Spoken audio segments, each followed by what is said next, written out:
મંગલવાણીમાં આરુણી વિશે કહું છું. આ પ્રાચીન સમયની વાત છે. આયોઢોમે ઋષિનો આશ્રમ હતું. તેમાં એક પાંચાલ દેશનો આરુણી પણ ભણતો હતો. તે ખૂબ જ મહેનતી હતો અને તે ગુરુ આજ્ઞાનું પાલન કરતો હતો.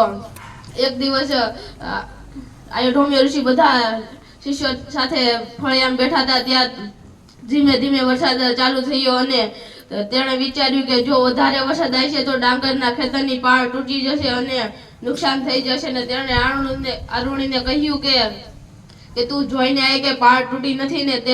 તે ચાલ્યો જાય છે અને જોવે છે તો પાળ તૂટી ગઈ છે અને તે બાંધવા લાગે છે, પણ પાણીના વહાવથી પાળ તૂટી જતી હતી. તે વધુ મહેનતથી પાળ બાંધવા લાગ્યો. પછી પાળ નો બંધાણી પાણી જાતું રહ્યું અને તે આડો પડીને પાળ તૂટી હતી ત્યાં સૂઈ ગયો.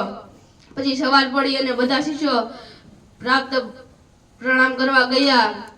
તેણે ઋષિ જોવે છે કે આયોઢોમે ઋષિ જોવે છે કે આરુણી નથી ને તેણે પૂછે છે કે તે ક્યાં ગયો છે. તેણે કહ્યું કે અમને લાગ્યું કે તમારી સાથે છે.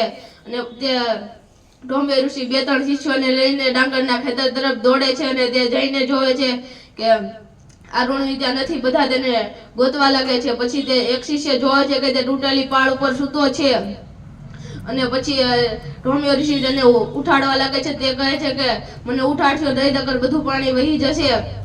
પછી તે ઢોમે ઋષિ 2-3 શિષ્યોની મદદથી પાળ બાંધી દે અને પછી એને ઊભો કરે અને કહે કે ધન્ય છે તારા સાહસ ને ધન્ય છે તારા ગુરુ ભક્તિને.